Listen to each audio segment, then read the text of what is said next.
Hello kids! Have you ever looked into a mirror and seen another you smiling back?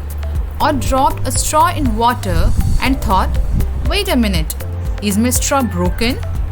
And when you jump into a swimming pool, have you noticed your legs look shorter? Well, guess what? None of this is a magic, it's a science. Yes, it's a light showing us two of its coolest tricks. One, where it bounces back like a ball hitting a wall. Another, where it bends like a runner, changing its direction.